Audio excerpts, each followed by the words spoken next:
Então, boa tarde a todos. Antes de mais, estás a ver a apresentação, certo? Sim? Sim, tá. Ok. Boa tarde a todos. Antes de mais, muito obrigado por estarem presentes. Bem-vindos ao 7º webinar do programa Protege o Teu Campus, que, como sabem, pelo menos aqueles que assistiram aos webinars anteriores, tem como objetivo sensibilizar a comunidade académica, ou as comunidades académicas nacionais de ensino superior para a área da cibersegurança e, em particular, para os riscos e para as boas práticas na utilização da informação, dos dispositivos ou dos sistemas de acesso, portanto, os nossos computadores, os nossos smartphones, todos aquilo que são dispositivos de acesso. Este programa, esta iniciativa insere-se no kit de sensibilização em cibersegurança da MetaRede, que é da autoria do INCIB espanhol, e foi adaptado pela MetaRede para o ensino superior e depois traduzido pela MetaRede Portugal para português, e a dinamização deste programa está a ser feita por todas ou por um conjunto alargado de instituições de ensino superior, universidades e politécnicos. Ele conta com o apoio da FCCN, do CERT-CTS, e está disponível para o kit completo, está disponível para quem quiser requisitar, para qualquer instituição de ensino superior que o queira requisitar, ele está disponível de forma gratuita. Como eu tinha dito, este é já o nosso 7º módulo, portanto, estamos a realizar mais ou menos uma sessão, ou estamos a realizar, na verdade, uma sessão por mês, contando realizar as duas que faltam em maio e junho, dedicados aos últimos 2 temas do kit, e este módulo de hoje, o sétimo módulo, este webinar precede, já não precede porque o curso acabou de ser publicado, o curso 7º já está publicado na NAU, e portanto já o podem realizar, e o objetivo de hoje é fazermos uma sessão, de alguma forma, de apresentação desse curso e uma sessão complementar. Hoje temos connosco como orador o engenheiro Tito Vieira, a quem eu dou desde já as boas-vindas. O Tito é também conhecedor da realidade do ensino superior e atualmente é diretor do Centro de Gestão da Rede Informática do Governo, o CEGER. O Tito tem mestrado em Engenharia Eletrotécnica de Computadores pela Universidade do Porto, e parte do doutoramento, portanto, a frequentou doutoramento em Engenharia Informática também na mesma universidade. Tem uma carreira de mais de 25 anos na área das TIC, e antes de ocupar o cargo atual que ocupa desde 2017 como diretor do CEGER, foi diretor da UP Digital, dos Serviços de Tecnologias de Informação e Comunicação, da Unidade de Desenvolvimento de Software, todos da Universidade do Porto, e tem desempenhado também funções anteriores de coordenação e direção do Centro de Informática da Faculdade de Engenharia, também da mesma universidade. Portanto, nessas funções, e até à data, quando então, com os cerca de 25 anos de experiência nesta área, que vai ser com certeza muito valiosa para o dia de hoje. Foi ainda representante do Conselho de Reitores das Universidades Portuguesas, o CRUP, para o programa PT-CRIS, e a juntar ao currículo. Foi também professor convidado nos departamentos de Engenharia Eletrónica, Eletrotécnica e de Computadores e de Informática, e formador na mesma área. Ora, Tito, é uma honra ter-te connosco, mesmo momentaneamente a regressar à academia. Hoje o tema, como tinha referido, é posto de trabalho, estudo, porque na verdade estaremos a falar dos nossos dispositivos de acesso, e centrado mais na proteção de incidentes. A sessão deverá durar até 1 hora, sensivelmente. Podem colocar dúvidas, questões, perguntas e respostas, que serão respondidas à partida no final da sessão pelos oradores, pelo orador ou pelos restantes participantes desta sessão, a quem também agradeço desde já por colaborarem, e pela colaboração que têm tido sempre, nomeadamente ao Joaquim, à Carla e ao Vítor, por toda a colaboração que têm tido ao longo deste programa. Bem, o posto de trabalho ou de estudo, porque é que é importante? O que é este posto de trabalho ou estudo? É, na verdade, o nosso computador fixo, o nosso computador móvel, o tablet, o smartphone ou qualquer outro dispositivo que nos permita, de alguma forma, aceder à informação. E porque é que devemos ter cuidados particulares com estes dispositivos? Porque de uma forma mais ou menos permanente ou temporária, portanto, ou é nosso ou é da instituição, mas enquanto instituição nós estamos responsáveis por ele, somos donos desse equipamento temporariamente e, portanto, somos responsáveis efetivamente por esses sistemas e o que nos compete, ou que devemos ter consciência é que devemos estar preparados, por um lado, para garantir que ele está protegido, que esses dispositivos estão protegidos, que a informação que eles acedem ou armazenam está protegida, mas por outro lado, independentemente dessa proteção, pode sempre acontecer um incidente e, portanto, é bom também que saibamos como atuar no caso de acontecer um incidente, como é que devemos agir, como é que devemos reportar, isto sem entrar em pânico, porque o pânico é, digamos, o pior inimigo da cibersegurança no caso, ou da segurança no caso. Bem, estas sessões têm então como objetivo desmistificar de alguma forma e dar instrumentos à comunidade académica em geral, para que essa comunidade possa estar mais preparada, efetivamente, para lidar e para usar a tecnologia, e o convite a oradores externos tem como objetivo trazer uma visão complementar àquilo que é a matéria do curso, e portanto, porque esse curso todos podem realizar ou aceder na NAU e portanto tem, digamos, este objetivo complementar, e para nos falar sobre este tema, claramente, usando a sua vasta experiência, temos o engenheiro Tito Vieira. Tito, muito obrigado por teres aceitado este convite. O palco é teu. Muito obrigado. Boa tarde a todos. Obrigado, Ricardo. Obrigado, Joaquim. Obrigado, Carla. Obrigado aos restantes participantes por dedicarem um pouco do vosso tempo para me ouvirem nesta sessão. E, portanto, eu ia tentar então partilhar aqui um conjunto de slides que preparei para nos seguir esta conversa. Imagino que já estejam a ver. Certo. Certo? Ok. Estamos a ver é o contrário do Tito. A apresentação... Não estás a ver a apresentação? Estou a ver o teu painel de apresentação. É modo de apresentador, tipo, tens que se calhar pôr primeiro, antes de partilhares o ecrã, pôr primeiro em modo de apresentação. Ok, então vamos... Partilhar depois só a apresentação mesmo. Ok. Já está, share screen.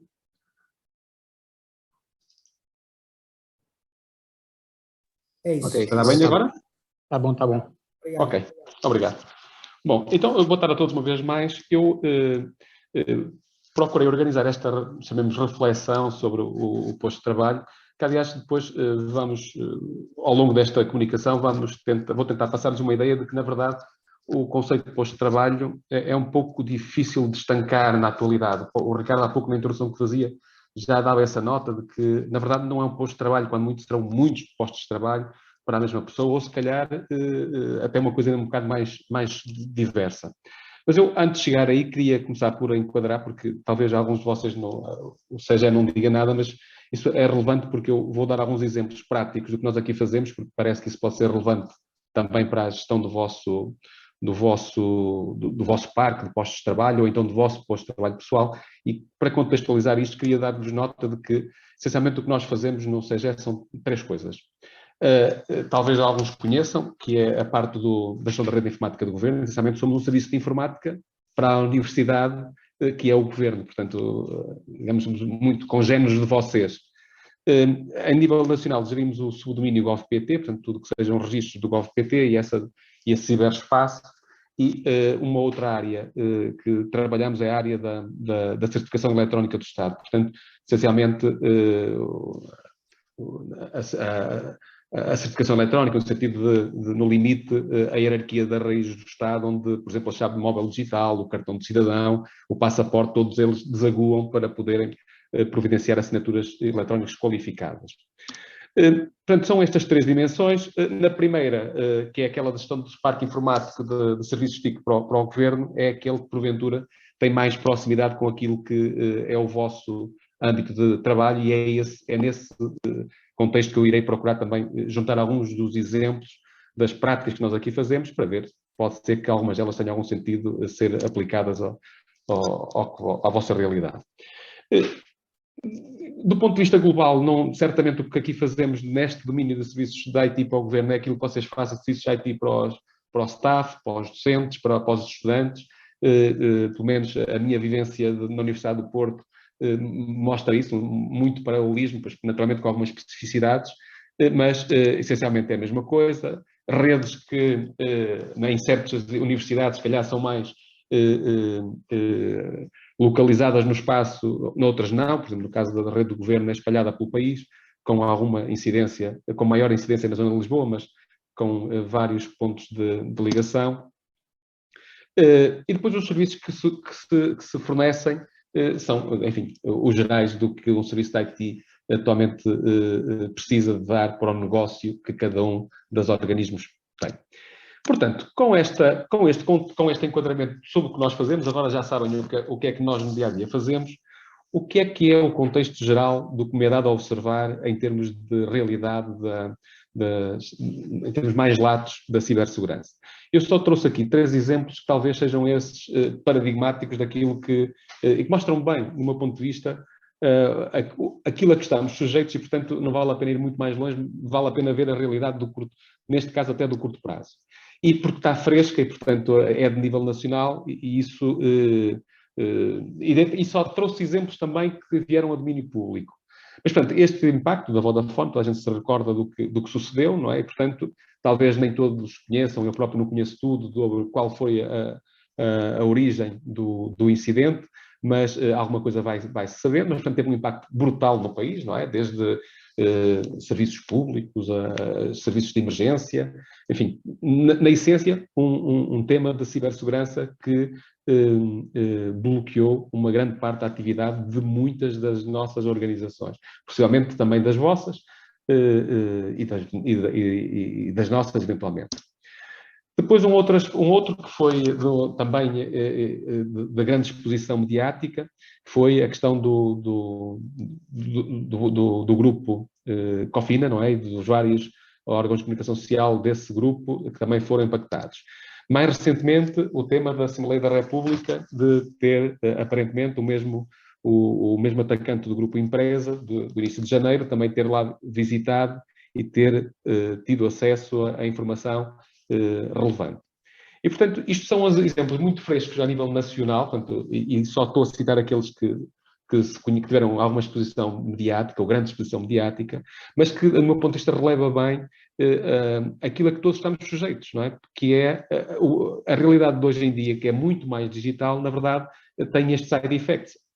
Podemos ser entidades muito pujantes, e vocês certamente têm muito conhecimento na organização, pessoas que ensinam isso, cursos que ensinam os vossos estudantes, mas no dia-a-dia acontece aos melhores. E, portanto, os melhores, estes exemplos que vos acabei de dar, certamente têm equipas de cibersegurança muito sofisticadas e tecnologia muito sofisticada, mas aconteceu.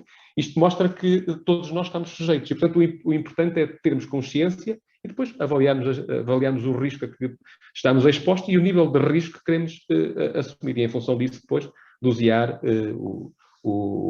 a gestão desse risco, enfim, investindo mais, investindo nos pontos que nos parecem mais relevantes, onde, naturalmente, o posto de trabalho, como iremos mostrar a seguir, do meu ponto de vista, também tem a sua relevância. Eu queria também, agora, não sendo destes 3 exemplos que nos estão muito frescos, mas olhando um bocadinho a uma distância maior e vendo, por exemplo, o que foi o ano 2020, 2021. Eu julgo que todos vocês conhecem este documento, se não conhecerem, tem aqui o link para ele. Este é o relatório de riscos e conflitos que o CNCS publica.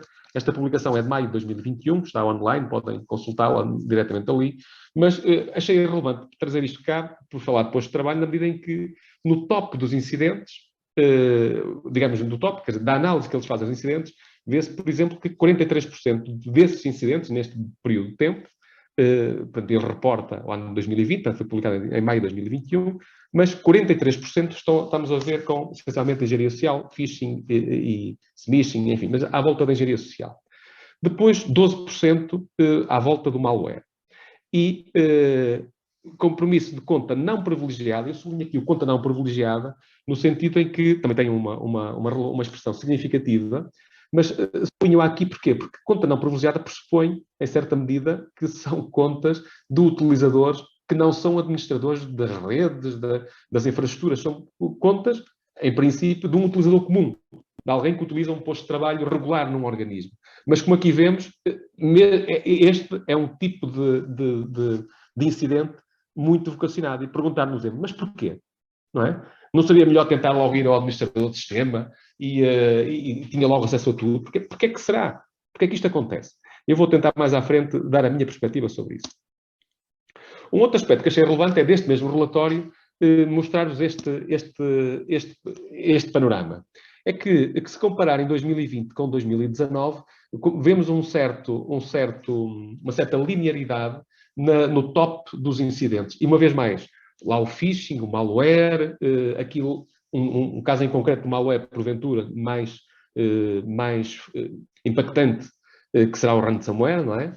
E a questão do compromisso da conta não privilegiada. Cá está, reparem, nos 2 últimos anos, há uma tendência de certa continuidade nesta tipologia, embora a incidência, como aqui se mostra, tenha crescido. E, portanto, isto, do meu ponto de vista, creio, nesta área mais de contexto geral, criarmos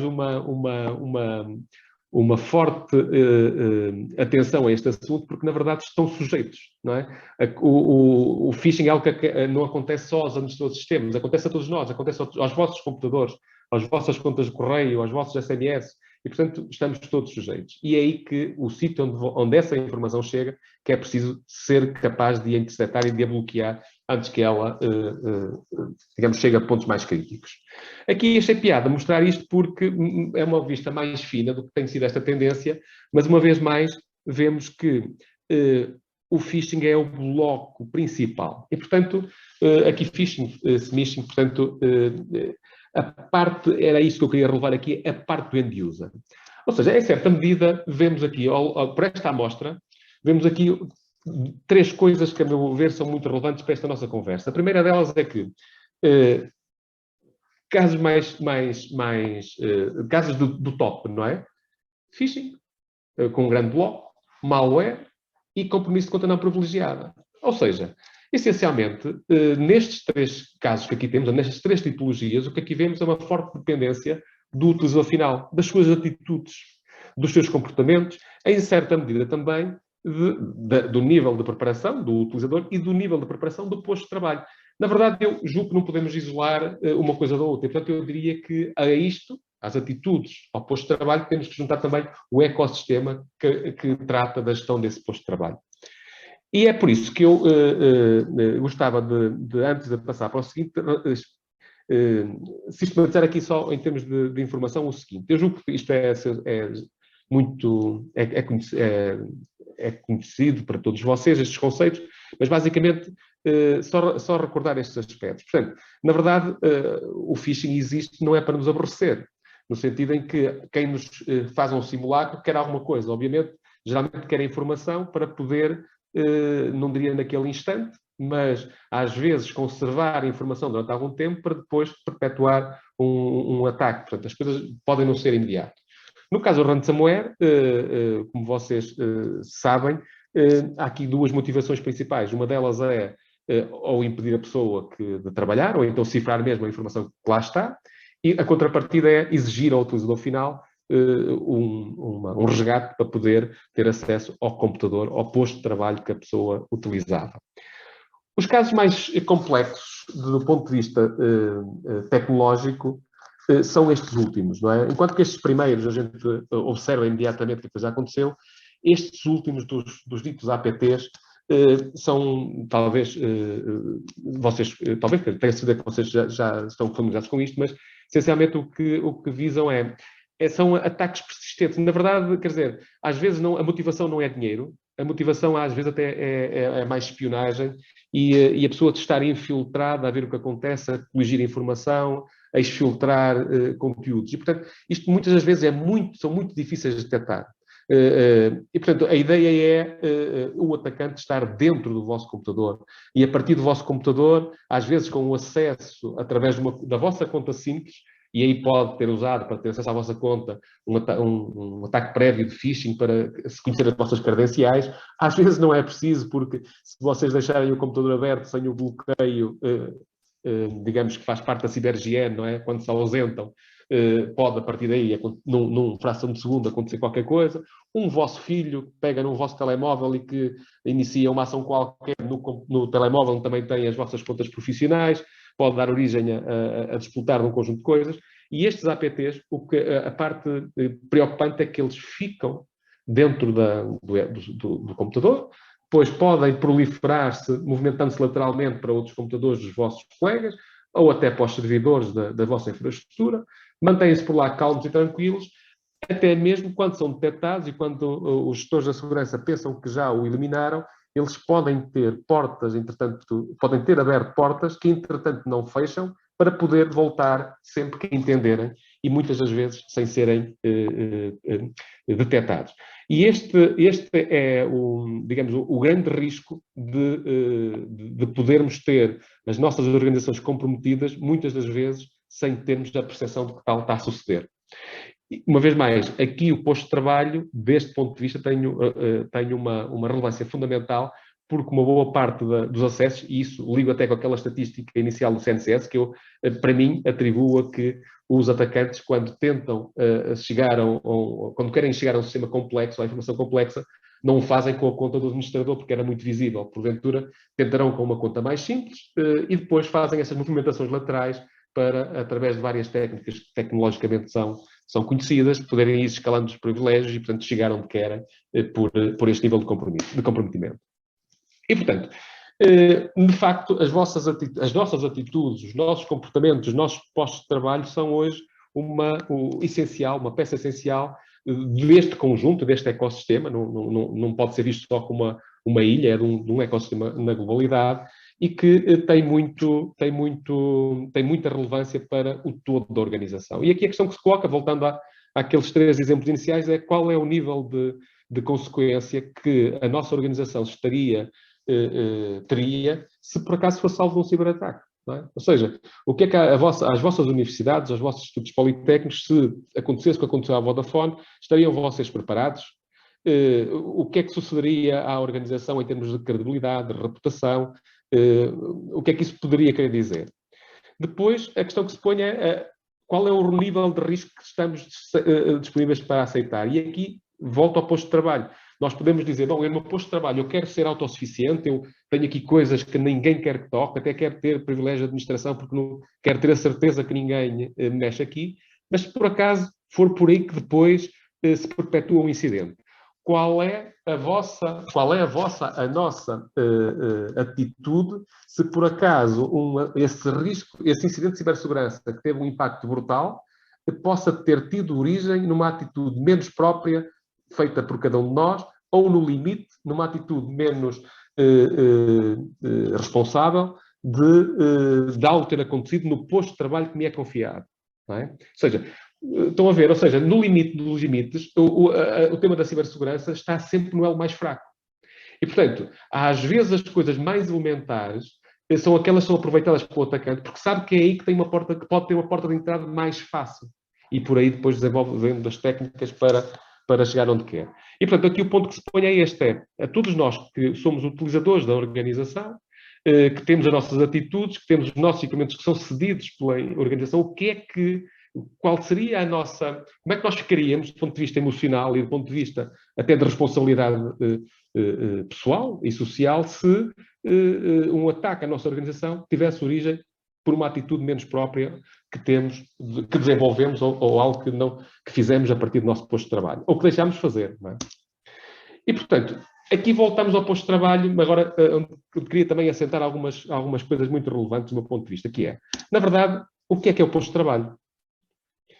Porque aquele conceito de posto de trabalho que nós vinhamos conhecendo, de o computador, lá mais para trás, mais para a frente, hoje em dia é um bocadinho de tudo. Não é?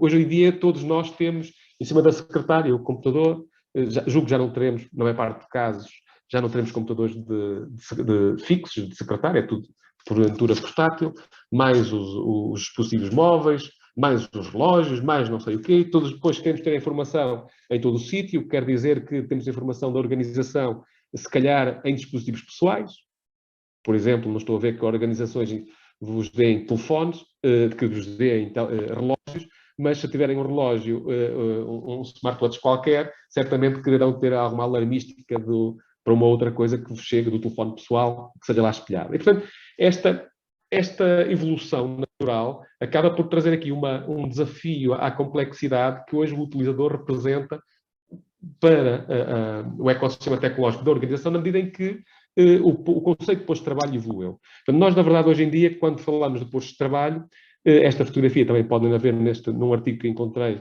quando preparava esta apresentação, que é hoje o contexto de trabalho o posto de trabalho é um conceito muito mais clean, mais secretária vazia, a pessoa chega com o portátil e quer trabalhar. Já não quer cabo, o que quer dizer que os gestores da informática das instituições já não têm aqueles mecanismos clássicos de aquele cabo de rede é só para ligar aquele computador e até corta aquilo no switch e, portanto, está a segurança by default, não é? Portanto, já não é bem assim. A pessoa quer sentar onde quiser e quer ter sempre os serviços.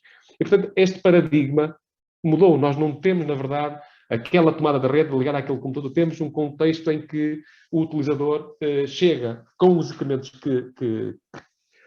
que utiliza, e aqui o que utiliza, também mais à frente vou dar a minha perspectiva sobre uma coisa que é, eu acho que temos aqui que encarar muito realisticamente o tema do BIOD, portanto, do Bring Your Own Devices, porque, na verdade, não são sempre os equipamentos da organização que estão ao serviço, que estão a ser usados para ter acesso à informação das organizações. Na verdade, as pessoas têm os seus, há pouco dei exemplo dos telemóveis, muitas das vezes nós temos, e nas universidades, pelo menos da realidade que eu conheci, temos as pessoas que compram as suas coisas para projetos de investigação, que não passam pelos requisitos dos centros de informática e, portanto, depois querem usá-los, querem ligá-los, têm os requisitos próprios, e, portanto, isso cria desafios à rede. E, portanto, hoje temos posto de trabalho que é um posto de trabalho assente na mobilidade, a pessoa quer trabalhar de qualquer sítio, de qualquer lugar e ter acesso a tudo o que precisa para desempenhar a sua função.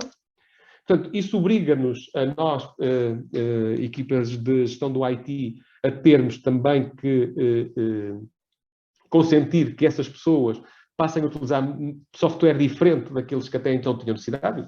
Vou dar, se calhar, um exemplo que ainda pode ser atual nas vossas realidades, que é, nós, quando eu estava na universidade, as redes onde estavam os serviços académicos eram redes sagradas, que tinham uma proteção muito reforçada. Porventura, desde a Covid, se calhar eles também têm acesso a fazer videoconferência. Também têm acesso a trabalhar de casa em sistemas que são, do ponto de vista clássico, mais protegidos. Porventura, creio eu, que isso levou também a que as organizações, para dar esse serviço, tivessem que reforçar as medidas de segurança para que esses acessos pudessem ser desenvolvidos de forma segura. E, portanto, isso é uma realidade. Assim como uma realidade também temos múltiplos dispositivos para o utilizador. É o computador pessoal, é o tablet, é o telemóvel, é o relógio, se calhar a pessoa tem, num laboratório, tem várias coisas a que acede, com as mesmas credenciais, enfim. O essencial, nós temos também o funcionamento das organizações muito dependente da tecnologia. O que quer dizer que se já era antes da pandemia, agora com as pessoas que trabalham neste conceito de maior mobilidade, se o digital vos soluça, há um impacto grande, maior ainda no negócio de cada um de nós, e as pessoas simplesmente ficam bloqueadas, não conseguem trabalhar.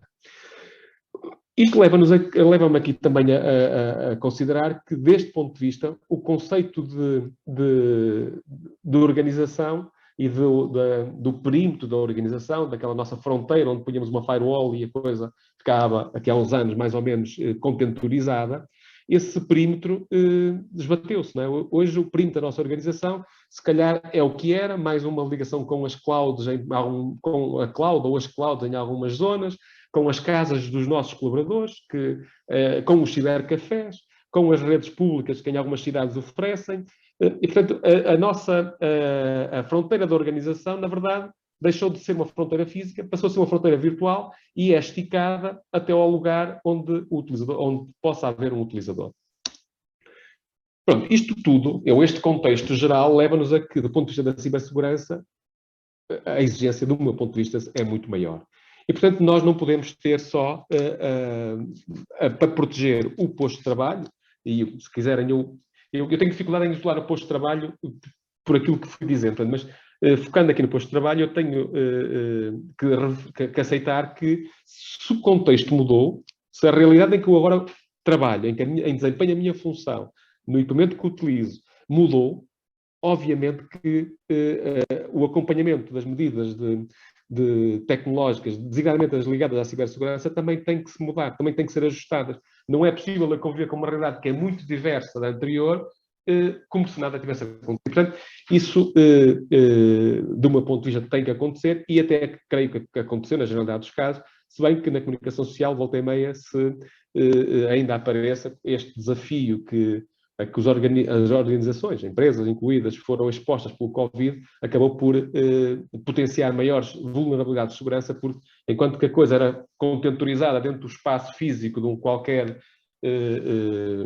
qualquer quatro paredes, com essa evolução, muita dela abrupta, acabou por não haver, se calhar, o tempo necessário para fazer medidas pensadas com a solidez necessária para permitir que os postos de trabalho modernos usem os serviços que têm que ser usados para a pessoa desempenhar a função da forma mais sofisticada possível. E, portanto, com este contexto, eu queria partilhar convosco porque algumas das soluções possíveis, alguns dos caminhos possíveis, às vezes a solução, isto não há uma solução única para os casos, é preciso ver o contexto, é preciso ver o nível de risco que queremos aceitar nos vários domínios. Portanto, eu não tenho dificuldade em dizer-vos que aquilo que eu vos vou mostrar, e que, em alguns casos, vou dar exemplos reais daqui, algumas não tenho dúvidas que serão comuns, os desafios, noutros, naturalmente, tem que ser visto o contexto. E, portanto, mas alguns dos caminhos que eu considero relevantes para este novo patamar em que os postos de trabalho têm que providenciar serviços aos seus utilizadores, do meu ponto de vista, começa logo por aqui. Nós temos que pensar nesses postos de trabalho como seguros desde o momento zero. Ou seja, por exemplo, lembro-me que muitas das vezes a gente pensava em instalar uma sala de informática para as pessoas poderem lá fazerem os seus trabalhos das várias unidades curriculares, e uma das preocupações é que aquilo ficasse a funcionar. E o importante era a usabilidade, a pessoa poder trabalhar. E depois a questão da segurança era sempre neste equilíbrio de flexibilidade de segurança. A gente via, vamos permitir que a pessoa use, se a pessoa não conseguir usar o AutoCAD sem as permissões do utilizador, damos-lhe um bocadinho mais e a pessoa já usa, e, portanto, mas dá um bocadinho mais permissões, mas isso às vezes descurava essa parte do risco de cibersegurança. E, portanto, isto era o ponto de partida. Ora, o que eu estou a dizer é que com este novo contexto eu acho que essa realidade alterou-se completamente. E, do meu ponto de vista, nós devemos precisamente criar que o posto de trabalho do utilizador, em certa medida, o ecossistema tecnológico também em que ele se insere, pensado de raiz, tendo presente a segurança. Não estou a dizer para fazerem um Big Bang e, portanto, tábua rasa do que existe, vamos deitar fora o que existe, vamos fazer do zero. Não estou a dizer isso. Estou a dizer temos que pensar aquilo que vamos construindo, aquilo que vamos atualizando, não esquecer a segurança, e a segurança é uma coisa que é by design, quer dizer, que é by design e by default, que é desde o momento em que eu penso no sistema, não penso só nas suas funcionalidades, do ponto de vista do utilizador final, eu penso também em termos da sua concepção ser robusta, respeitar os princípios elementares da segurança. Depois, um aspecto que, para o meu ponto de vista, também abona muito é a questão da cultura de segurança. Quer dizer, nós, a meu ver, precisamos muito de envolver o utilizador. Podemos conceber os sistemas que eles usam nos computadores muito robustos, com os últimos service packs, com as atualizações todas e tal. Mas no momento em que ele carrega numa mensagem de phishing e põe lá a password, não há sistema que seja imune. Há sistemas que já combatem isso, mas também há aquele delay do gato e do rato, mas não é imune na totalidade. E, por conseguinte, nós precisamos de envolver o utilizador. E aqui eu tenho uma percepção que também mais adiante que queria partilhar convosco, que é a seguinte, quer dizer, nós temos que mudar, o paradigma mudou. Todos nós no dia-a-dia mudamos. Eu, na minha função atual, eu tenho que saber coisas de contabilidade, de uma ou de outra coisa que não faz parte do leque de coisas que um engenheiro informático sabe, ou que tem que saber, ou que lhe é ensinado quando anda a fazer formação. Mas para exercer certas funções, nós temos que nos adaptar e preparar para os vários domínios em que essa função tem atividades. E o que eu quero dizer com isto é o seguinte: temos que ser capazes de motivar o utilizador e envolvê-lo, na medida em que ele compreenda mesmo que seja uma pessoa do apoio, de recursos humanos, da área financeira, até pouco adaptada ao mundo das tecnologias, mas na realidade dos dias de hoje não é possível, e confesso que às vezes faz uma certa impressão, as pessoas que ainda dizem, bom, eu sou um leigo da tecnologia. Epá, tenha paciência, mas um leigo da tecnologia nos tempos que correm é o mesmo que a gente querer conduzir um carro, querer andar de carro e não ter carta de condução, não é? Quer dizer, até pode não ter acidentes, pode ser capaz de chegar ao destino, mas o risco a que vai sujeito ele e os outros é de tal maneira grande que não justifica. E esta capacidade de mudar esta cultura, de criar a ciência, porque também não se muda por decreto, não vale a pena dizer que a regra é esta e isso acontece, não acontece. É só envolvendo o utilizador, mostrando-lhe o caminho que ele precisa de fazer para se adequar aos tempos que correm, é um caminho que pressupõe também uma atitude mais ativa e positiva dele, do meu ponto de vista, é assim que lá chegaremos. E, como eu há pouco dizia, isto é sempre uma perspectiva de... Nunca é só uma questão atómica, uma questão de uma ilha. Do meu ponto de vista, também aqui temos a dimensão das pessoas, como aqui, pelo exemplo que eu estava a dar, temos a dimensão da tecnologia e a dimensão de preparar os processos da organização para se adequarem àquilo que tiver que ser adequado para no conjunto, fazer uma solução consistente. Depois acho fundamental também aquilo que nos livros vinha e que a gente às vezes fazia quando possível, que é a política de segurança. Não é possível, do meu ponto de vista, a gente não ter, digamos, um documento estrutural, sólido, que mostra às pessoas quais são, o que é permitido, o que não é permitido, o que é possível, o que não é possível, em que circunstâncias, portanto, ter o nível de risco que a gente aceita em certos serviços, porque se não tivermos isto, o que sucede é que cada um faz o que quer e, portanto, é muito casuístico. E isso torna a capacidade de gerir a segurança uma coisa praticamente impossível. Então, imaginar que era ter um posto de trabalho em que cada colaborador fazia o que queria, instalava o software que queria, quer dizer, não estou a ver como é que isso pudesse funcionar. Depois há um conceito que eu costumo aqui usar, e acho que faz sentido, que é a regra dos privilégios mínimos. By default, no access. Pronto, ou seja, se a pessoa... o ponto de partida é a pessoa ter acesso àquilo que precisa. Portanto, enquanto a gente não souber o que é que ela precisa, então não damos acesso. Porque assim garantimos que vamos abrindo as portas em função daquilo que aquela função, aquele posto de trabalho precisa de ter para a pessoa ou pessoas que lá desenvolvem a atividade terem acesso. Isto às vezes é muito complicado de se fazer, porque o utilizador sente que, bom, não me dão acesso, eu não confio em mim, eu não sou confiável, ou porque dão ao outro, não dão a mim. Lá está, se uma política de segurança disser para esta função o nível de acesso é este problema não se põe. E, portanto, vocês podem simplesmente dizer a política de segurança recomenda que assim seja e é isto que nós temos que implementar. Mas, do meu ponto de vista, estes casos, às vezes, acabam por, quando há incidentes, o utilizador ter um balde de água fria que depois lhe serve de um ensinamento muito forte, que é quando alguma vez suceder a um utilizador que ele seja alvo de um incidente, maior ou menor impacto, mas que tenha algum impacto para ele poder percepcionar digamos, ao que esteve sujeito. Se isto acontecer, a percepção e alguma experiência que eu tenho de casos que já vivenciei é que é o próprio utilizador dizer, mas porquê é que me aconteceu isto? E nós, se lhe dissermos, olha, se calhar se não tivesse tantos privilégios na sua máquina, com a sua conta, mesmo que lhe apanhassem a conta, não teriam feito este impacto. E ele muitas das vezes diz-nos, então tire-se, eu não preciso, para que é que me dá? Porquê é que me deu, não é? Então, lá está, esta regra do by default no access, e a gente ir abrindo em função do que as pessoas precisem, do meu ponto de vista, é aquilo que fará mais sentido.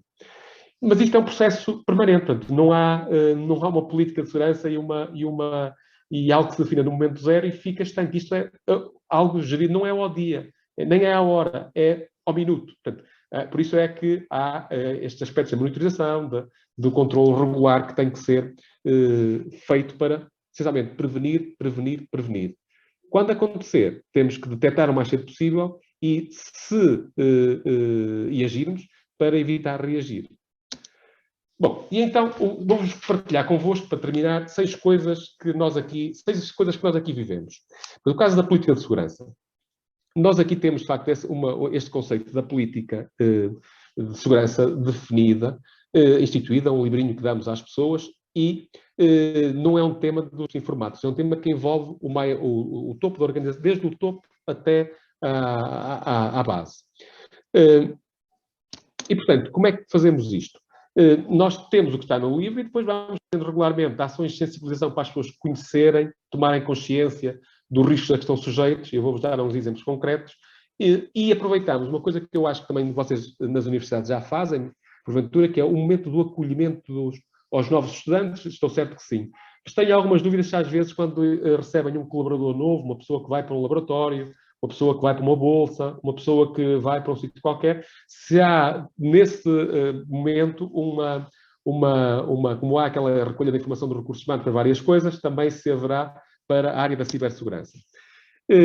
Este é o nosso documento de políticas de segurança, e nós aqui, uma das coisas que fazemos é quando os novos utilizadores entram, de facto, isto mostra um exemplo de um acolhimento aos membros do governo, e até o nosso Sr. Primeiro-Ministro esteve no nosso quiosque de acolhimento, e tal como os outros, mas aqui é importante porque o exemplo vindo de cima é uma coisa que depois é mais fácil da gente lidar no resto da pirâmide, e portanto esteve disponível para, ali está o livrinho azul, que é das nossas políticas e normas de segurança, para receber, para tomar conhecimento das nossas práticas. Uma outra coisa que fizemos este ano e que deu muito resultado, e acredito que também pode ser replicado para as vossas instituições, é as pessoas às vezes têm aquele livro, têm aquelas políticas de segurança, às vezes escritas num tecnólogo, outras vezes escrito também com um certo patamar jurídico, porque há coisas que temos que enquadrar com as leis que são aplicáveis e tal, mas depois as pessoas às vezes não entendem porque é que, as pessoas, os utilizadores, não entendem porque é que se aplica determinado tipo de política, porque é que eu não posso fazer aquilo? Qual é o racional? E este ano fizemos uma coisa que surtiu muito efeito, foi uma folha muito simples, na verdade é uma folha, mas tem frente e verso, são 2 páginas. Mas a ideia foi a pessoa poder meter isto ao bolso e poder ter um bocadinho de tempo para poder ler quando entender conveniente. Mas a gente elencou os aspectos principais que eles deviam tomar consciência e depois dizendo-lhe como e porque é que nós sugeríamos aquilo. Para a pessoa consentir que, se calhar, se fizer aquela ação e se prevenir que alguém possa tomar conta do equipamento dele, porventura vale a pena. E isto foi muito bem acolhido. Portanto, e é algo que partilho convosco como talvez uma boa prática que possam seguir quando entregarem, quando acolherem novos colaboradores, novos funcionários, novos estudantes, expliquem porque é que é preciso uma atitude mais proativa deles no tema da cibersegurança. E o que é que eles precisam de fazer nos diferentes domínios, explicando sinteticamente porquê. É para eles, para poderem acolher deles uma certa colaboração proativa no tema da segurança. Um outro tema que me parece fundamental, a montante de posto de trabalho, quer dizer, estes 2 são um montante de posto de trabalho, mas há pouco eu disse que não vejo o posto de trabalho como uma realidade isolada, que é o tema da identidade digital. Na verdade, víamos naquela estatística inicial que eu vos mostrei, do CNCS, que um dos pontos principais é a tentativa de ataque à identidade digital, quer dizer, conhecer, roubar a password do utilizador ou até das bases de dados de autenticação das instituições. E hoje, se esse risco existia, hoje é muito maior, porque as pessoas têm múltiplos equipamentos, acedem à informação de sítios que vocês não controlam, as pessoas podem aceder de casa, dos cafés, das redes públicas, como há pouco víamos, e, portanto, a exposição ao risco a que estão sujeitos é muito maior. E, portanto, o que é que nós aqui fazemos, o que é que eu acho que tem algum sentido fazerem, ou pelo menos considerarem essa hipótese, que é, não há acesso a sistema de informação, não há acesso a nenhum posto de trabalho, não há acesso a nada que não tenha uma solidez de prova de identidade. Quer dizer, de que a pessoa que está a tentar entrar é quem diz ser. Nós aqui passamos a usar duplo fator de autenticação, depois com variantes no sentido dos mecanismos que são utilizados, mas no sentido de reforçar que a pessoa que está a entrar é quem diz ser. Mas mais, naquela lógica de envolver o utilizador no seu posto de trabalho, nós dissemos, olha, isto é importante porque assim fica mais reforçado. Mas as pessoas não acharam boa ideia. As pessoas já, mas para quê? tenho aqui uma password boa, forte, mas para quê? E então passamos a fazer uma coisa que é, demos-lhe acesso online a um espaço em que a pessoa pode ver os acessos que fez e as tentativas de acesso que teve. E então o próprio pode tomar consciência de que, espera aí, mas então eu não estive na Polónia, eu não estive na China, eu não estive aqui e tenho aqui. Se não esteve e tenho aqui um acesso é porque alguém tentou um acesso por esse ponto. Isso é... estão a ver? E isto leva as pessoas a começar a criar uma sensibilidade maior para esse tema. Isto quer dizer, envolvam os utilizadores para que eles tomem consciência que o posto de trabalho dele, as ferramentas que utilizam lá, digamos, podem ter uma postura ativa, em vez deles olharem para a medida e dizer, bom, lá vêm estes tipos complicar-nos a vida, mostrem-lhes que estão a fazer isto para o bem deles, para proteger o computador de trabalho deles, para proteger a identidade deles, o acesso à informação que eles têm. E eles tornam-se muito mais colaborativos. E foi isso que é esse exemplo que nós estamos a sentir. O terceiro é, também há pouco o Ricardo, na introdução dizia isto, que é, no fim do dia, nós temos os aspectos dos computadores, dos servidores, essa coisa complicada toda, mas no fim do dia, nós temos a informação. Até o computador pode ser roubado, pode ser perdido, mas o essencial, ou o mais importante, não é só importante, porque temos aquelas questões dos danos reputacionais e tal, que tudo isso é muito relevante, mas o muito importante é a informação. E, portanto, do meu ponto de vista, temos que aqui gerir este risco desta maneira, que é a informação que é sensível, e talvez aqui nas funções que eu também desempenho, essa seja uma das principais diferenças do que aquilo que eu tinha quando estava na universidade, que é a informação que é muito sensível. E eu não posso aceitar que a informação que é muito sensível possa circular na rede com os mesmos níveis de proteção que circula a outra mais, digamos que pode ser de domínio público ou pelo menos não tão exposta. Então, o que é que eu acho que vocês, utilizadores, no vosso posto de trabalho, vocês, gestores do parque tecnológico, o que é que deviam fazer? Do meu ponto de vista, deviam cifrar a informação. E hoje em dia, os próprios sistemas operativos têm a capacidade de vocês cifrarem o vosso disco, ou pelo menos uma zona do vosso disco, onde tem a informação sensível. E se vos roubarem, se destruir, nada podem fazer com aquela informação. E, portanto, no nosso caso em concreto, nós a informação, vamos dar o exemplo da informação que passa no Conselho de Ministros. Nós temos um sistema de proteção dos próprios documentos, em que levam a marca d'água, que tem aqui uma codificação, e essa marca d'água diz-nos muito, diz-nos que aquele documento se é ou não é verídico, legítimo, portanto, se é autêntico, melhor, quem foi a pessoa que o obteve e quando é que o obteve. Mas digamos, não está imune a que esse documento possa ser exfiltrado. Às vezes, na melhor das intenções, a pessoa enganou-se, mandou para o WhatsApp queria mandar para uma pessoa e mandou para um grupo de um conjunto de pessoas que não deviam ter acesso à informação. Mas já não há nada a fazer. Isto já aconteceu em algumas organizações, por exemplo, conheço 2 casos, mas um deles até mais gritante, que foi uma colaboradora que queria mostrar uma tabela com os funcionários e os vencimentos à administração da empresa e enganou-se no endereço de e-mail que colocou e fez a tabela circular para uma lista de distribuição de uma companhia. E, portanto, imaginam a barraca que foi. E, portanto, para isso, há tecnologia. Cifrem. Se a informação for cifrada, a pessoa pode pegar naquele fecheiro, circular pelo WhatsApp, pelos Gmails, pelos e-mails pessoais, não há problema nenhum. A pessoa tem o fecheiro, mas quando tentar abrir, ele não vai ter acesso. E, portanto, o foco deixa de ser o fecheiro, o foco passa a ser a informação.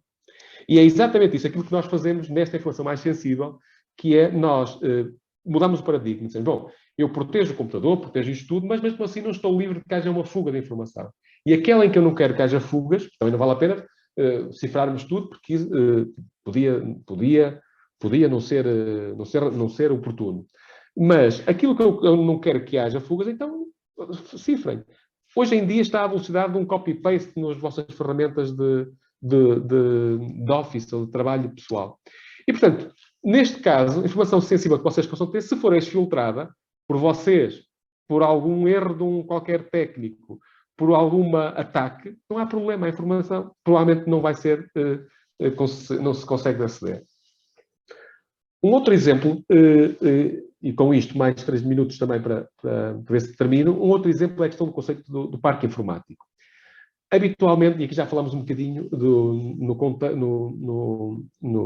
pontos anteriores de contexto, mas pelas razões que enunciei então, do meu ponto de vista, o posto de trabalho, o conceito de posto de trabalho é uma coisa muito, muito ampla atualmente. O âmbito alargou muito. Nós hoje temos que considerar também como posto de trabalho, considerar ou não, até pode dizer, eu considero, mas a minha política de segurança diz, eu não aceito que os utilizadores acedam aos sistemas de informação a partir de postos pessoais. E é uma política legítima. Se calhar os colegas dos centros de informática vão ficar muito satisfeitos porque põem uma regra e resolvem o problema. Possivelmente isto não é uma coisa que seja possível, do ponto de vista funcional. Também não é possível aquela utopia de que o parque de informática é homogéneo, vai ser tudo uniforme, vamos fazer investimentos em renovar o parque a cada 4 anos. Isto também não dá. E, portanto, na verdade, o que eu acho é que devemos encarar isso como, se não é possível, vamos enfrentar essas dificuldades de frente e não vamos imaginar que elas alguma vez vão ser possíveis, que não vão. E como é que eu entendo que podíamos fazer essa encarada de frente? Lá está. Reforçar a parte da entidade digital e não só o equipamento. Para mim, o equipamento é o mal menor. Então, como é que eu faço isso? Por exemplo, nós este ano mudamos aqui a política na nossa rede em que o utilizador, sempre que entra, a política passou a ser, vê-se no equipamento que ele está a usar, tem os updates todos. E neste momento podemos decidir a seguir. Se não tiver os updates todos, consideramos a baseline, podemos decidir, deixa entrar ao serviço ou exclui. Então, ele até pode entrar com o dele, mas se na baseline de segurança estiver essa regra, a pessoa pode não ter. Institucionalmente podemos dizer, não tem condições para esse equipamento a ser um serviço. Isto é uma política. Podemos considerar, podemos dosear a baseline maior ou menor, graduada de maior ou menor risco. Mas é uma política que vocês podem usar. Depois, a questão das atualizações de segurança. As pessoas geralmente não gostam de que se faça atualizações de segurança. Não gostam de atualizações, porque há umas que fazem um reboot e não criam, há outras ao contrário, querem sempre as últimas atualizações. E, portanto, o que nós aqui passamos a fazer foi, pelo menos as de segurança, não pode deixar de querer. Tem que ser. A pessoa tem ali uma janela temporal em que pode adiar, mas as atualizações de segurança passaram a ser feitas em automático e com uma regularidade. Que a pessoa pode, acreditamos que naquele momento em que ela está disponível pode não ser oportuno, mas tem ali uma janela temporal que atinge, que é gerível e atinge um limite em que não pode mais adiar. O tema do Bring Your Own Device, pelas razões que eu sei há pouco, é algo que temos que gerir. E eu estou a falar mesmo dos telemóveis. Às vezes as pessoas têm telefone de serviço, mas não é possível o serviço dar um iPhone a todos. As pessoas estão muito habituadas, se calhar, ao iPhone e às vezes até compram o delas para poder usar. Mas é o delas. Se querem usar máquinas, se querem usar serviços corporativos nesses equipamentos, a questão que se põe é, temos que gerir esse parque. É um dispositivo. Temos que o gerir, porque senão pode ser por aí, a gente pode ter soluções muito sofisticadas para tudo, mas estamos a consentir que esse equipamento aceda ao serviço e se não tem proteção mínima, se a gente não quer saber deles, estamos ali a abrir brechas e, portanto, temos que o gerir. Há uma outra dimensão que nós aqui também usamos em alguns casos e que é a virtualização do desktop.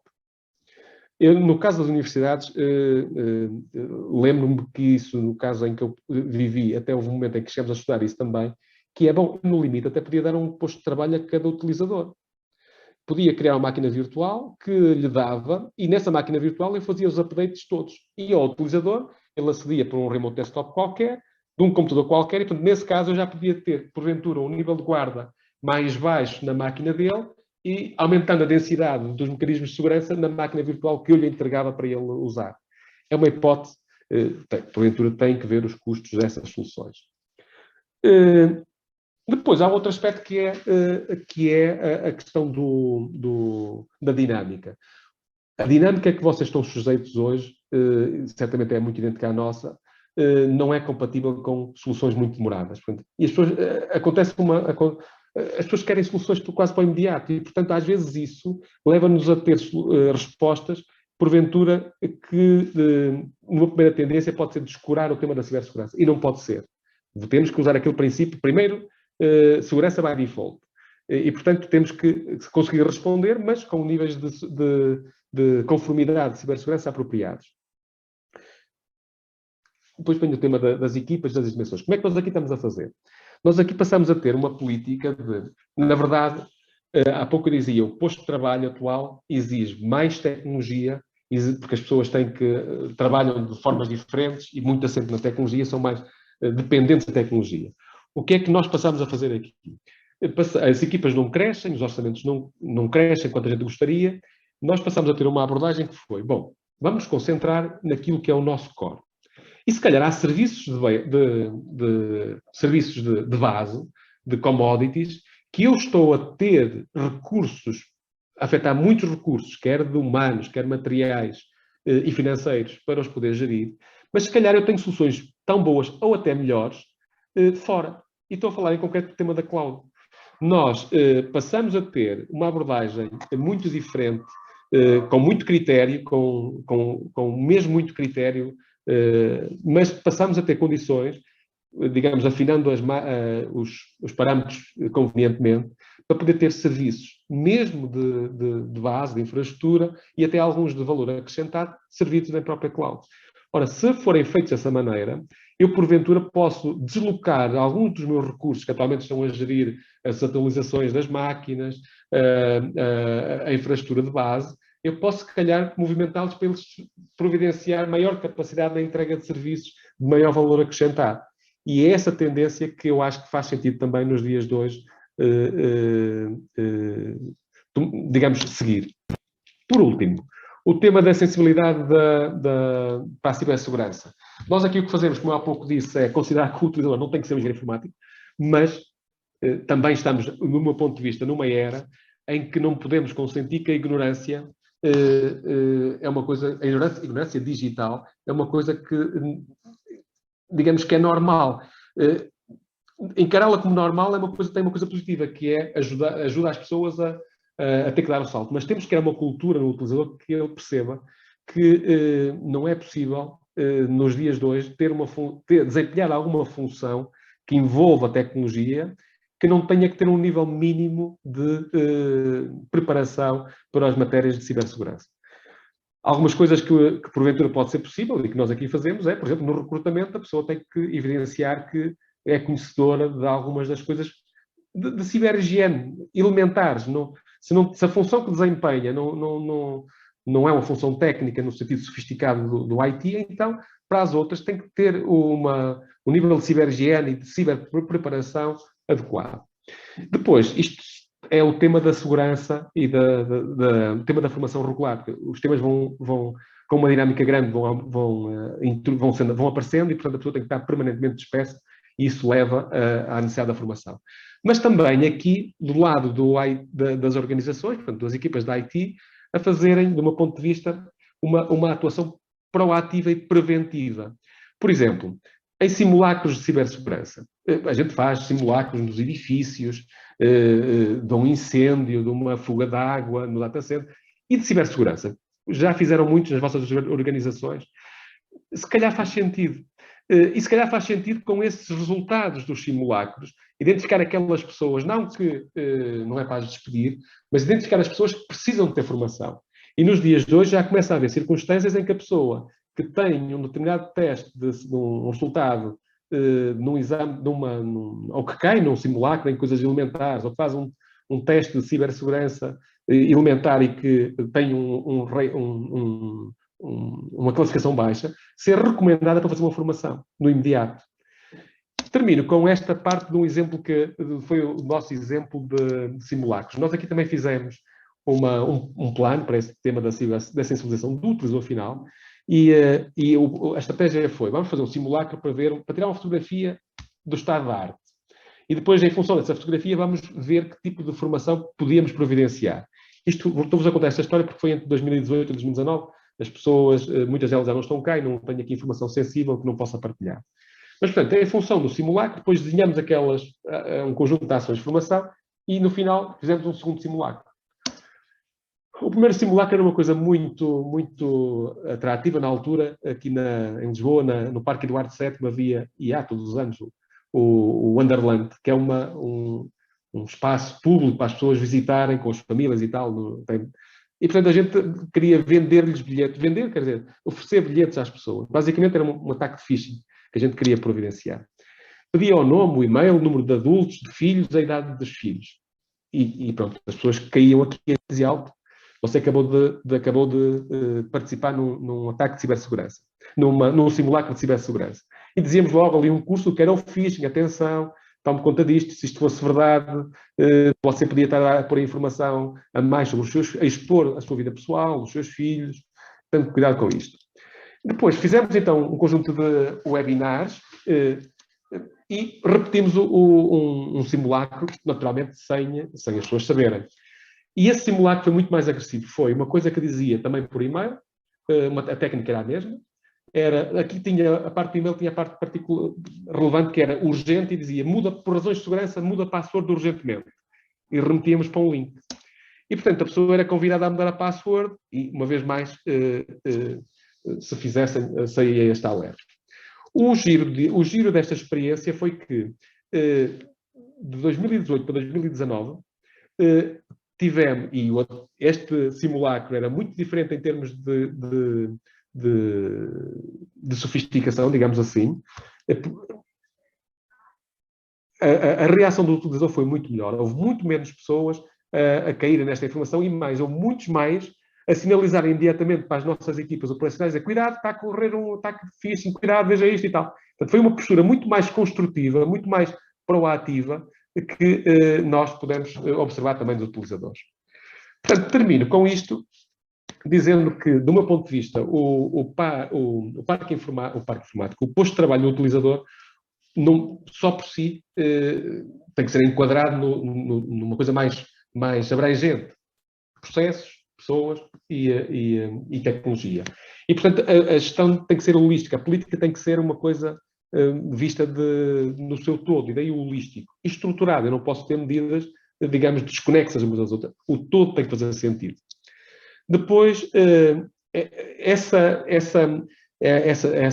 práticas, essas políticas, esses mecanismos de segurança que implementam para implementar determinada política, tem que, hoje em dia, atenção a isto, vocês têm legislação, designadamente o Decreto-Lei 61 de 2021, não é? Que vos obriga as vossas instituições a ter um certo nível de compliance se forem públicas, um certo nível de compliance com o tema da cibersegurança, não é?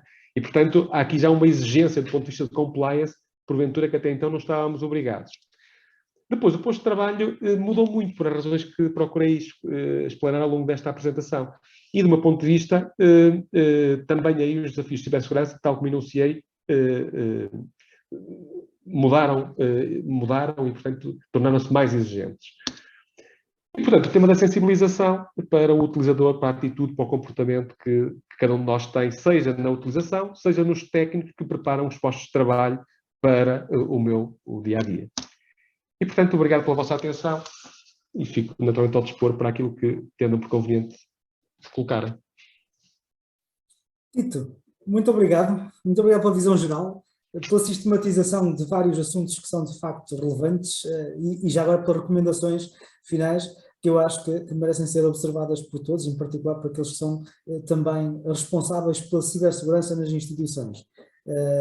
Eu reforçava apenas dois aspectos daquilo que não que toda a apresentação não fosse interessante e importante, mas reforçava aqui dois aspectos. O primeiro é aquele termo que usaste, que é o ecossistema.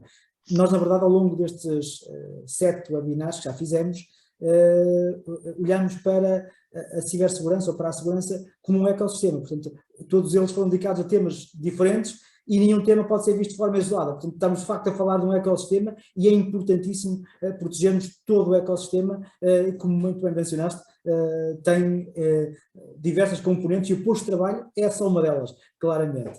A outra é que a cibersegurança é de facto uma questão de todos, é um tema de todos, desde a administração até aos utilizadores, e aqui sem desprivilégio para absolutamente ninguém, mas para dizer que toda a hierarquia de qualquer organização tem que estar envolvida, tem que perceber Porventura, há aqui aspectos que temos que trabalhar bem, trabalhar melhor, que têm a ver com o envolvimento com a mensagem comunicacional, porque efetivamente, quando olhamos para estes, quer dizer, para as sessões de sensibilização que existem, muitas delas são ainda muito orientadas pela tecnologia, são muito, são feitas por tecnólogos e não, se calhar, por elementos comunicacionais. Já tentamos aqui inovar nestes webinars e trazer também a comunicação.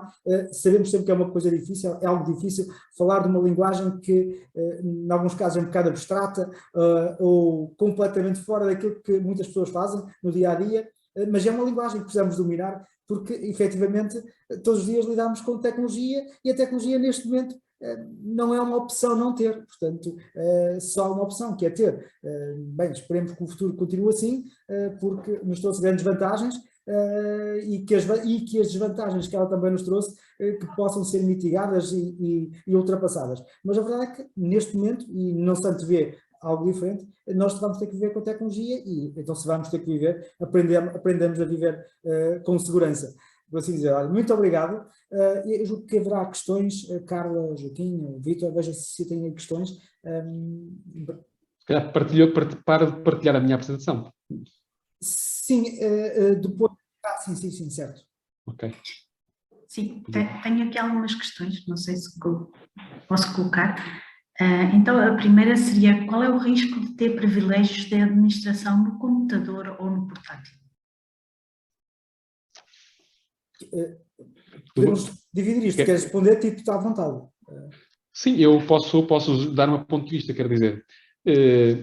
Geralmente o nível de administração num equipamento, mas está a questão colocada é do posto de trabalho, permite que haja um conjunto de ações que possam ser feitas que de outra maneira não seriam, não é? Geralmente as ações têm um nível de acesso ao sistema operativo e também à informação, eventualmente, que de outra maneira não teriam. Ora, por exemplo, se tiver um caso concreto, se tiver um privilégio de administração e se for à internet descarregar um software que esteja com algum tipo de vírus, malware, o que quer que seja, vai conseguir instalá-lo, se calhar com o privilégio do utilizador não consegue. Tendo privilégio de administração, e se o conseguir instalar, lá está, pode por aí potenciar a entrada de um qualquer incidente de segurança que não tinha intenção de o fazer, mas que ao consentir, ao fazê-lo com privilégio de administração, digamos, contamina imediatamente a máquina e infecta. Aliás, é até por isso que mesmo as pessoas que têm direito a ter privilégio de administração, se recomenda que tenham duas contas. A conta do utilizador normal e a conta de administração. E nunca entre com a conta de administração se não está a fazer a atividade que exija tal. E, portanto, a razão é essa, é que há um nível chamemos de perturbação para não ser muito agressivo nas palavras, mas um nível de perturbação do normal funcionamento do sistema e do risco de o comprometer com o privilégio de administração que não tem em nível tão elevado com o privilégio de utilização.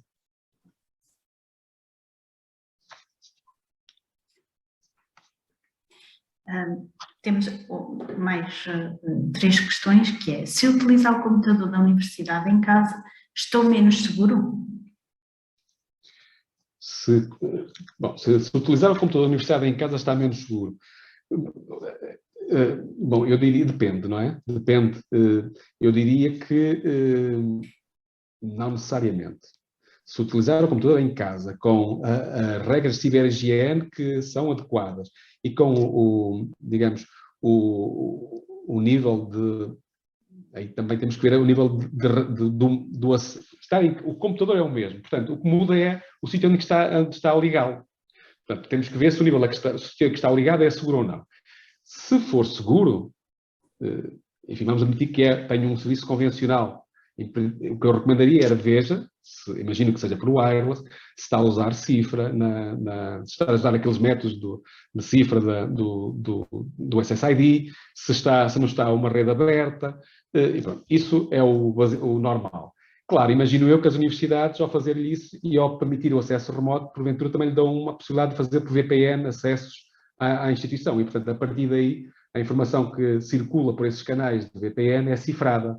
o que quer dizer que é seguro. Portanto, aí, uma vez mais, se está em casa, não vejo que tenha que ser menos seguro estar em casa do que na universidade, digo, acautelando que na sua rede de casa tem o nível mínimo de proteção, que é não ter uma rede aberta, ter uma rede... estou a falar de rede wireless cifrada, enfim, essas coisas para não... Porque é que eu estou a dizer isto? Porque, no limite, nós nas redes wireless não conseguimos dizer a rede wireless só funciona nesta divisão da casa. Se calhar já temos várias experiências, no nosso vizinho do resto chão, no nosso vizinho de cima, vemos as redes dele. Se elas estiverem abertas, e se o utilizador for um bocadinho mais entendido, pode pôr-se a escutar o tráfego que lá vai e, portanto, ter acesso à informação que não devia ter. É só por isso que a cifra da questão da rede wireless é muito relevante. Então, e como é que podemos proteger a informação da instituição utilizando os próprios equipamentos se não existir uma baseline de segurança? Se é da organização, eu acho que devia seguir as políticas que são recomendadas naquela organização, não é? E, portanto, porque, como há pouco dizia, há o bom senso geral e depois há o caso em concreto. Eu diria que, no limite, a informação que é protegida, vou dar um exemplo prático, não é? No limite, devia ser desaconselhável uma pessoa que está num serviço académico ter uma réplica da base de dados no computador que utiliza. Então, dá um absurdo. Se calhar isto certamente não existe, não é? Mas isso é um tipo de coisa que, mesmo que a organização não tivesse nada e dissesse, senhor X ou senhora X, você precisa trabalhar para casa, olha, leve lá a base de dados dos estudantes, está aqui tudo, as classificações, está aqui tudo, leve para casa e leve o computador e trabalhe de casa. A pessoa devia recusar a fazê-lo, porque o nível de risco que tem, se aquilo fosse a única base de dados que existisse, não é? É um nível de risco que a meu ver, não se adequa aos tempos que correm. E, portanto, se não existe nada, eu acho que também o facto das pessoas serem mais conhecedoras tem que ser capazes de exigir da organização mais a adequação, a evolução natural dos tempos, não é? Eu vou-vos dar um exemplo.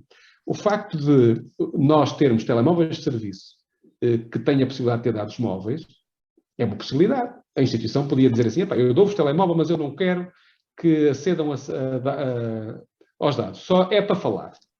Então vocês, se calhar, ou todos nós, íamos ser tipo, que diabo, o meu chefe, o meu patrão, já não é desta era. O telefone só servia para falar há 2 décadas atrás. Agora o telefone, se calhar, serve para tudo e, se calhar, também para falar, mas até menos para falar. O que quer dizer que também quem toma decisões tem que, se não for capaz pela estrutura que tem, a acompanhá-lo, ser capaz de estar na dianteira da adoção segura de tecnologia, se calhar tem que ser as bases, as pessoas e pela formação que têm, a começar a trazer evidência de que é necessário que a organização tenha que progredir, tenha que fazer passos nesse caminho, pode não ser tudo uma vez, mas tem que dar passos. E, portanto, se houver, voltando à pergunta, se não houver os planos, se não houver a baseline, se calhar está na hora de começarem a sensibilizar os vossos chefes diretos, para eles sensibilizarem a hierarquia, para chegar ao topo e dizer, atenção, nos tempos que correm, olha o risco, olha o que aconteceu à Vodafone, olha o que aconteceu ao hospital Y, olha o que aconteceu, que pararam.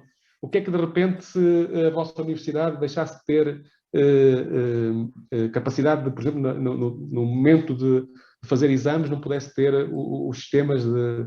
Imagino que os exames sejam online, alguns deles, tivessem aquilo tudo em baixo, as pessoas não pudessem lançar os resultados, os alunos não tinham as pautas, não podiam acabar os cursos. Então, estão a ver, quer dizer, devia ser um impacto para a organização que, se calhar, nenhum diretor estaria disponível para correr esse risco. E, uma vez mais, das bases, neste caso hipotético, certamente não existe, mas no limite, ser as bases a influenciar positivamente as hierarquias para que se dê passos seguros num caminho sólido de cibersegurança. A penúltima questão é, a instalação de software open source é um risco? Devo instalar eu ou devo pedir aos serviços para instalarem? Olha, não diria que o ser open source é um risco, pelo contrário, ser open source às vezes é uma virtude. A diferença é que, quando é open source, quer dizer que a gente é aberto. Se é aberto, no limite, um perito pode olhar para ele e perceber o que é que lá está a acontecer. Quando é software proprietário, geralmente é uma caixa negra, a gente instala e não sabe o que é que está a acontecer. Ou pode não saber, não é? Portanto, ou seja, só por si o facto de ser open source não é necessariamente um risco maior. Pode tornar-se um risco pelo seguinte, porque quando são softwares proprietários, que geralmente a quem pagam a manutenção, quer dizer, por essa via tem acesso a atualizações regulares, esse facto leva a que, de uma maneira às vezes muito automática até, tenham acesso a atualizações regulares para problemas de segurança ou até atualizações funcionais.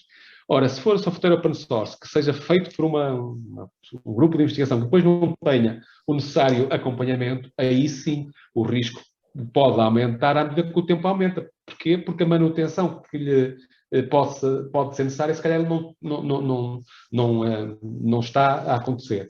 E é essa a única nuance que eventualmente pode suceder com a questão do software open source. Mas, digamos, em termos mais latos, não se pode dizer que ser open source é necessariamente mais frágil, não é. Também sucede um outro fator que é, quando nos é dado software que é clique, clique, clique, e a gente não, digamos, qualquer um de nós, mesmo que não tenha uma sofisticação tecnológica muito grande, consegue fazer coisas e fazer acontecer coisas. Quando o software é open source, às vezes, não é tanto clique, clique, clique, mas ainda é preciso ir à linha de comando fazer umas coisas. E aí já é um nível de chamemos, sofisticação para fazer algo, digamos, é preciso ser maior. O que quer dizer que já põe o utilizador num patamar que, para fazer bem, precisa ser o que está a fazer de uma maneira muito robusta. Isso, às vezes, não é fácil. O que quer dizer que, se for feito por pessoas que não estão preparadas, possivelmente pode fazer coisas que não esperaria, não é? E é só por isso que também pode aí o risco ser maior. Eu se calhar aproveitava a pergunta e dava aqui, não é exatamente a resposta sobre o open source, concordo absolutamente com aquilo que foi dito. A questão talvez por vezes aconteça que o open source pode vir encapsulado com outro software e, portanto, há um risco eventualmente acrescido. Talvez seja importante, quando se vai instalar software, perceber o que é o software, porque não é um problema do open source, claramente não é, antes pelo contrário, em teoria, estará mais escrutinado que o restante software. É um problema que podemos estar a instalar sem sabermos, se não sabermos o que estamos efetivamente a fazer. A pergunta tinha uma componente que era se deu pedir. Eu acho que se estão numa qualquer instituição devem pedir aos serviços aconselhamento, no mínimo aconselhamento, porque há riscos aí acrescidos que podem não existir. Já agora, isto é uma questão que às vezes acontece nas instituições, que é a confusão entre open source e estar disponível na web. Open source significa que o código está aberto e que é possível verificar o código. Outra coisa é eu conseguir descarregar um software da web.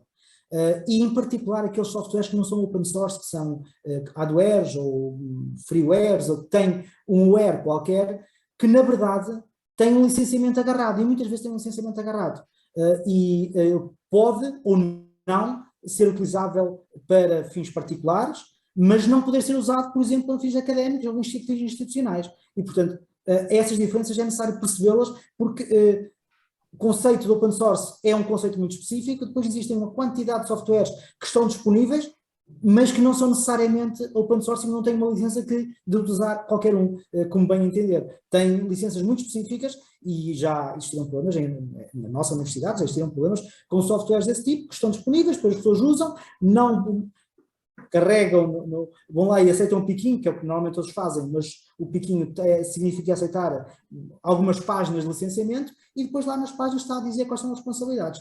E dentro de uma instituição isto pode tornar-se grave, do ponto de vista da consequência para a instituição e, eventualmente, para os utilizadores da instituição, porque quando nós usamos dentro da instituição, Universidade de Aveiro ou outra universidade qualquer, um software que tem um direito de utilização e que não está a ser usado perante esse direito, devemos ter a noção de que a licença que aceitamos, porque aceitamos na altura, tem lá as condições e podemos ter o fornecedor, o fabricante, a vir em cima de nós, ou o representante legal dos fabricantes, que é normalmente o que acontece, vir à instituição pedir contas daquele software e pedir o licenciamento por vários anos de utilização. Não é a primeira vez que isso acontecia e, portanto, se calhar aqui neste aspecto não tem nada a ver com open source, tem a ver com, uma forma geral, quando se instala qualquer coisa no computador, convém saber o que estamos a fazer. E se não soubermos, a recomendação é peçam aconselhamento, porque é o que faz mais sentido. Ora, Carlos, se me permite, nós aqui até usamos um conceito para esse efeito, que é o conceito de credenciação. Quando alguém quer usar um software que a gente não tem na rede, já agora, by default, os nossos utilizadores não têm administração nas máquinas locais, não é? Portanto, quando tentam instalar, não conseguem. E então, quando a pessoa precisa de uma coisa qualquer, a gente diz, muito bem, então nós temos que credenciar esse software. É exatamente o que o Ricardo acabou de dizer, que é perceber o que aquilo é, qual é se aquilo é legítimo, se não é legítimo, se a finalidade a que ele se destina se sobrepõe a outro que até existe e a pessoa não conhece, ou depois, se é para usar, perceber se aquilo se tem uma solidez de segurança que permita ser usado num contexto em concreto que apareça. Portanto, nós, de facto, usamos para esse termo credenciação.